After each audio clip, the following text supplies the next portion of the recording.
What's up, Ego Hackers? Welcome to the show. We're doing more random folks because although these people are not exactly random, and if you all remember, we got our two friends from earlier, and then also Mr. Tom from before.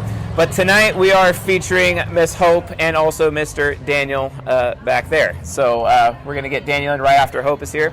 So yeah, I am doing a reading of you. Oh. Yes, because I'm like major psychic and shit, but whatever. Who knows?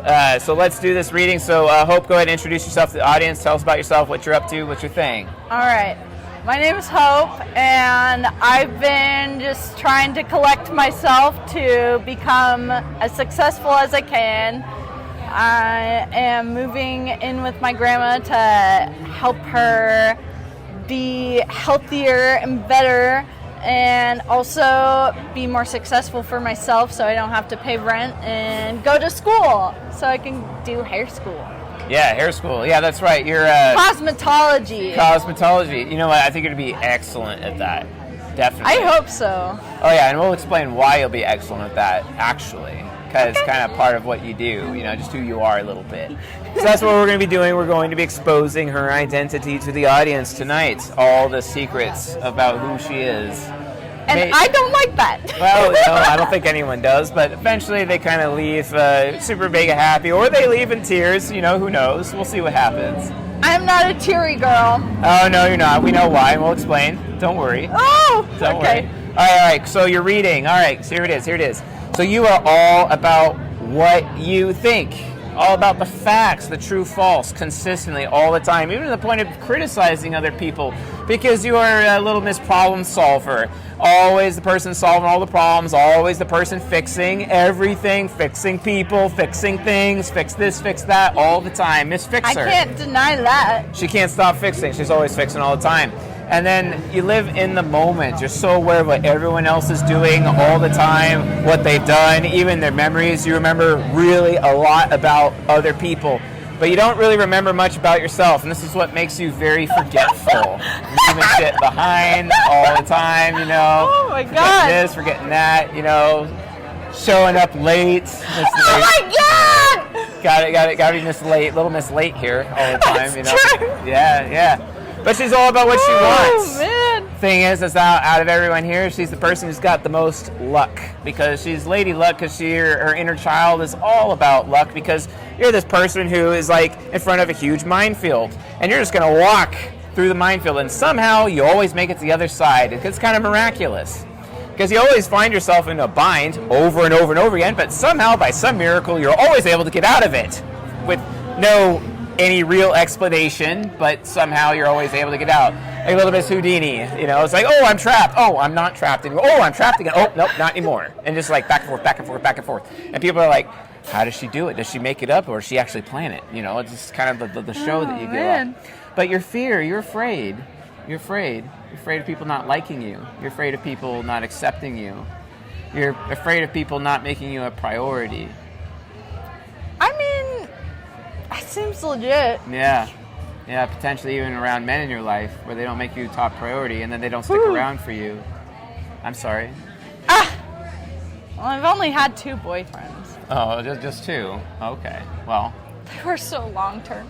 They aren't. There's nothing wrong with having long-term relationships. It's kind of But what the world is built on, last I've remembered, you know. Yeah. To be honest, yeah.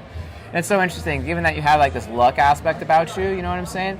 Like, your name means hope, but your name actually literally is what you give to other people. You actually do give hope, because you show people that there is freedom, that there is choices, and that you show them like, hey, I'm a creative person, you can be creative too. Because that's the thing that makes you happiest above all else, is teaching other people things. That's actually how you learn. You learn the most by teaching other people, even if she doesn't have the skill. So true. Even if she doesn't actually know what she's teaching. Even if she like, oh, I'm going to pretend to be the teacher right now, I'm going to teach you, and you see... And then you see their reactions in real time. Oh, I'm going to slightly adjust without you aware of it, and then like we're going to learn more together. Yeah, I got to facilitate that learning, you know what I'm saying? No, that's exactly how I am. I like to try and micromanage everyone around me, and try and make sure everyone's doing what they're supposed to do, but at the same time I don't know. So where's your worry? Oh, you're worried. Oh, you got Dunning-Kruger syndrome. You know what Dunning-Kruger syndrome is? It means when the smart people think they're dumb, and you're a smart person who thinks they're dumb. That you have is this true. problem where you're so worried that, I'm not educated enough, I don't have enough credentials, I'm not certified, I don't have a degree, so I'm obviously a piece of shit because I don't have all these accolades of proof that I'm a smart person. And you're literally, we were just talking about Wizard of Oz, doing a little Dorothy, but you're the scarecrow. Oh, I wish I had a brain, even though you have the biggest brain out of everyone present. Actually, the smartest person present here, this problem solver, able to think her way out of everything, but then all of a sudden you're constantly worried that, you might actually be stupid even though you're not.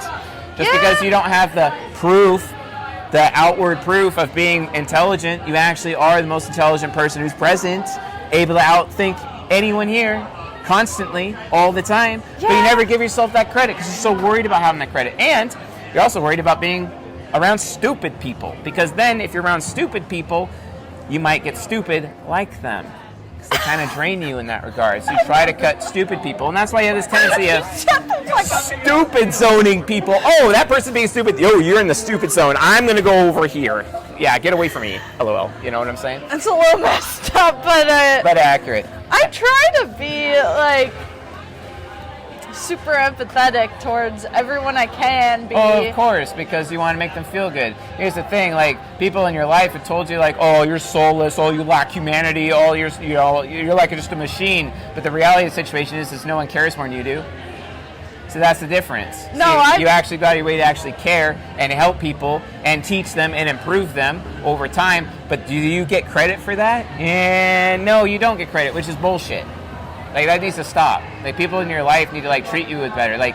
Seriously. Because the thing that you crave the most out of life is validation. You love some words of affirmation, people liking you, but not just with what they say, but also with what they do. For example, let's say I call you up, yo, Hope, I need to use your truck. Let's say you own the truck. I need to use your truck for this thing.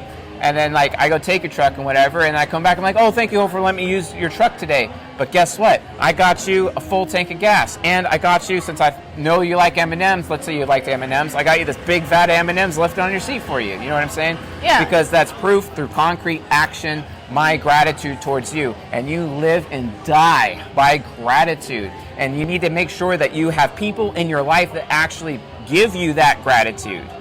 Because if they're not going to give gratitude for the contributions that you give them, then it's just an attachment. It's not an actual bond. A bond is a two-way street relationship, but you have these attachments where people are just draining you all the time. You need to cut those people out of your life. Seriously.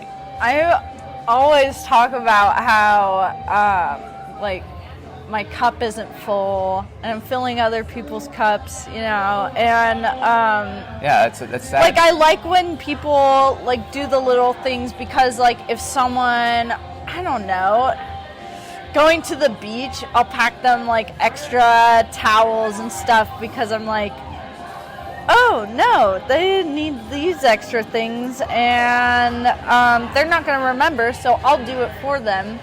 Or just the little things, yeah, they definitely matter to me. Yeah. Can someone get this woman a thank you, please? Can someone get her a thank you? She needs a thank you, on a regular basis. That's the problem. People don't thank you, and they often just assume that because she's kind of whimsical, she's kind of fickle, she's like a spaz, but she's gonna help me, great, I'm gonna have that favor from her. But do they ever actually give it back in return? Where's the fucking gratitude? That's what I want to know. Where's the gratitude? And that's the thing. You gotta always think. But here's the problem. You forget about, I've already given so much to this person.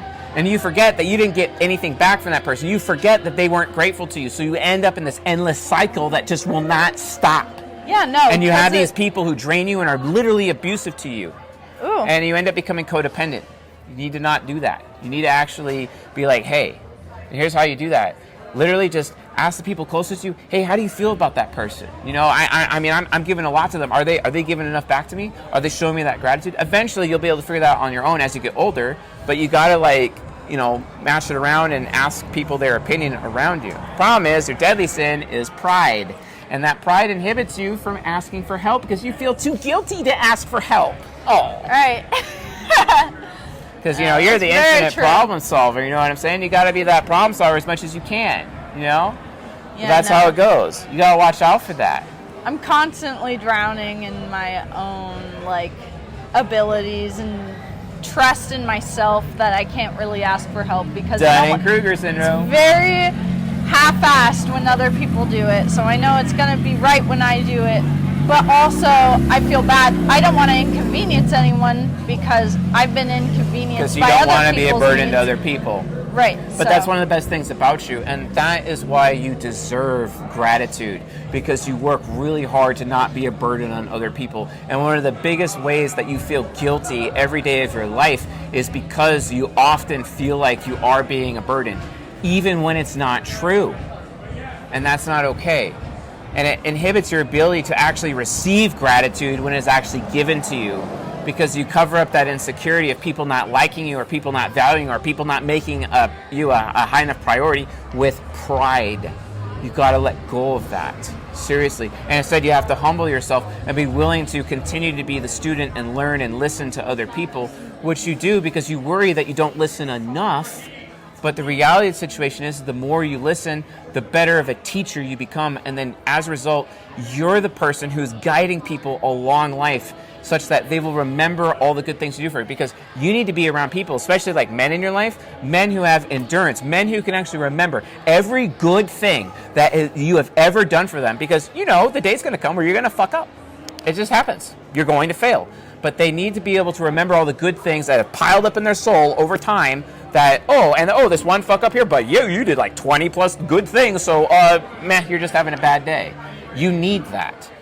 That way you're not being abandoned. That way you're not being set up for failure. That way they stick around because they remember how you have contributed to them. They remember how accommodating you have been. You're extremely accommodating. Every time I've ever met you, you've been very accommodating to me, always including me in certain things. Unless you're having like a really bad night, which you did, and you told me to fuck off one time. But, you know, it is what it is. I know you don't remember. Yeah, you were having a really bad night. But it is what it is, you know. But, you know, we played pool before, and you kicked my ass, and I kicked your ass a few times, so it was fun. Wait. Oh, this was like 6-7 months ago. Oh, my God! With the long-haired guy? Yeah. There? Oh, my God! Yeah, with the long-haired guy, Dietrich. That's right. I remember now. Yeah. I remember now. Were you not doing this before? Oh, I was. Oh, shit. No, I totally remember because you were an Aquarius and that guy was like I don't remember, a Leo or something. Yeah, fair enough. I totally remember. No, yeah, I dated maybe it was more like I wasn't having a bad day, but more like I was on my high horse. Because I get that way sometimes. Yeah, no, the deadly sin of pride. I don't know. Mo high horse, you know. It's like, okay. I'm not doing anything. Nice horse you got there, Hope. I'm going to slap its ass with, let's see what happens, I'm going to lead that horse to water. Hope you should probably have that drink, just saying. Yeah, no, sometimes I'm like, I don't know. I have OCD, so I'm definitely all over the place in my head, but sometimes I have a clear mind, and I'm definitely more into my zone. Mm-hmm. But when the OCD stuff is like sure. in my head, I'm overthinking, and I feel like I have to present differently. Well, that may be true, but here's the difference. I'm just micromanaging all that stuff. That would never bother me about you, because the reality of the situation is that I just accept you for who you are. I know that this is just how you are. And I like that. It's perfectly fine for you to just think, even if you are overthinking. It's not like you're giving me a bad experience. It's not like you're not going to be memorable as a result, because I know at the end of the day, you're thinking for a reason. Because that thinking eventually is going to lead you into being a much better helper, to actually help other people, and also be a better teacher. It has value, has extreme value. So if anyone's telling you you're overthinking, they're full of shit. Seriously, they're full of shit. Don't listen to that crap. That's bullshit. And then, you're also very critical towards your own experience. You're kind of perpetually uncomfortable, as a person, but also you have a tendency of not really liking to share at certain times things that you've gained for yourself and worked really hard for, and I have difficult. 5 siblings, and I've learned that I need to be, my stuff is sacred and it's my stuff, and I don't like to share because I'm used to Everyone siblings, taking or from just you. yes, in Yeah, general, yeah. me having to share and the shit that I have and I've earned, I want for myself. Yeah. And, Are you ready to hear your greatest weakness? You are unaware of consequences. You make decisions and all of a sudden shit blows up in your face. You're entirely unaware of consequences.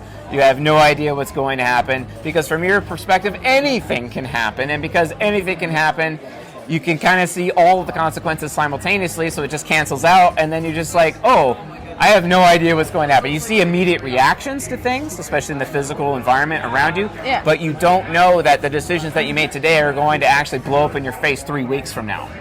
Right. And it ends up happening consistently.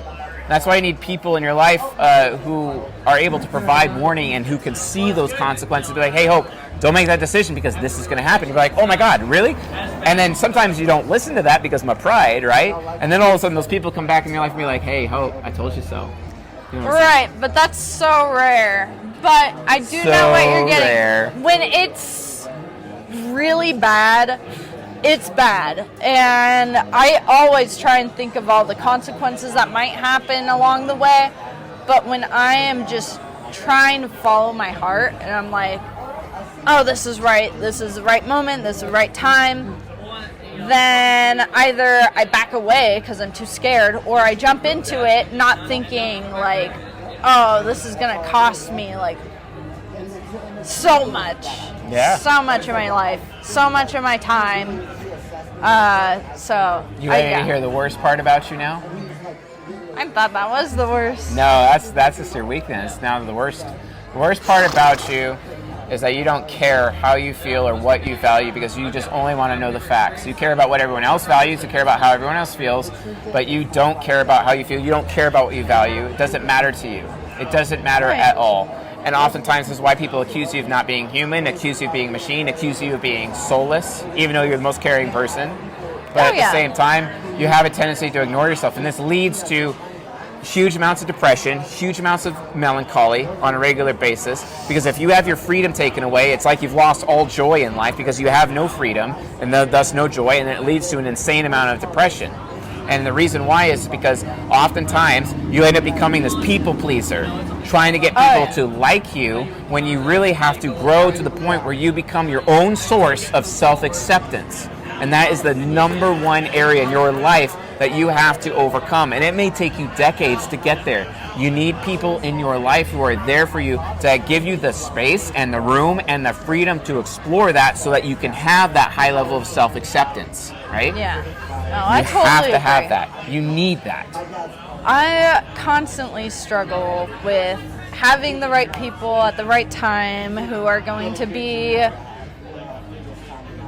filling up my cup or helping me through my hard times because And yet you don't ask for help. So you need you need people that notice that you need help, but then you also have to be willing to humble yourself to listen to them, to accept their help. But I have a hard time doing that because I feel like I know what's best in the situation. Having self-acceptance will get you It might there. just be the oldest sibling syndrome or whatever. Oh, yeah, I'm a firstborn, and being a firstborn, you're kind of just screwed over by default. Right, no, because you're taking care of everyone else but yourself. And Well, who watches the Watcher, Hope? I guess the universe. No, I definitely do put myself second over everyone else because I definitely feel so much happiness from making other people feel better or making other people do the things they need to do and then come to me and they're like, oh, you were right, or oh, you helped me with this. It makes me feel a lot of gratitude. Of course. But at the same time, they have to reciprocate. And you have to hold them to the standard of reciprocation. Otherwise, you're going to get walked all over. And that's one of my biggest concerns about you, Hope. I've known you for about 9 months now, and I've seen that happen to you multiple times. And I feel bad. Like, I feel bad that this happens to you on a regular basis. It really screws with me. Well, I mean, anytime I do confront it, though, it's a problem. It's so like what am I supposed to do? Yeah, but it's like you need to have somebody in your life to protect you from those things, protect you from those people who are draining you, protecting you from those attachments. Really? Not really. No. Is it not? I imagine that your friends are there for you in that capacity, but is it really that they're not there for you, or is it really that you're not listening? I think that I care so much about everyone else feeling happy that it's not like they don't care, because I know that my friends care. I know that my family cares. I 100% know that.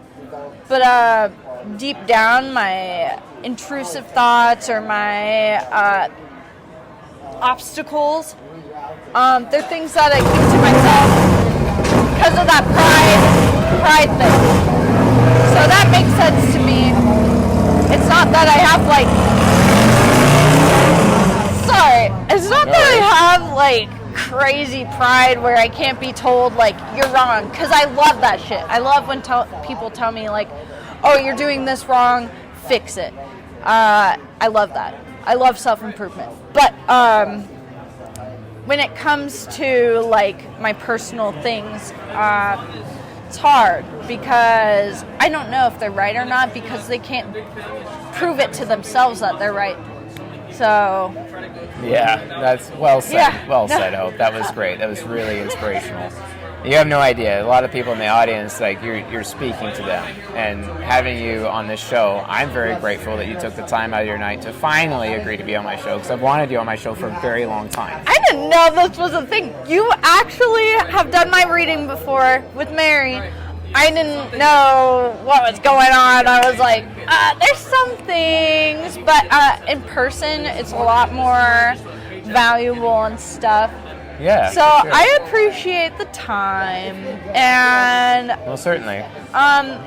you dug into me, which, but also it helps to know those things. I know that I struggle in this life with my pride and taking on too much, biting off more than I can chew. Because I hope all those things are okay. But also I struggle on focusing on myself, which I'm trying to do now with the cosmetology and all that. It sounds like you've had a great improvement track since the last time I talked to you. I for sure. I like the direction you're going. I like the direction you're taking your life. It sounds like it's absolutely going to go work out. And women that I've met who are very similar to you have made similar choices, and they've been very successful. I actually have a few success stories I could share with you as a result of the same decisions that you've made. Yeah, me going through the cosmetology school certainly is putting myself first than other people, because before I was going to try to go to cosmetology school last year, but my boss at my current job was like, oh, don't do that. And I think I put sounds like someone is just trying to use you. Right. And I put everyone else first, but I'm going to do it. I'm getting that self-acceptance. Yeah. Good on you, Hope. Good on you. Very impressive. Very well, good. What do you say we get Daniel up in here? Oh, yeah, we will. I'd love to see what his... All right, folks. Thanks for watching and listening, and I'll see you guys in the next episode. Thank you.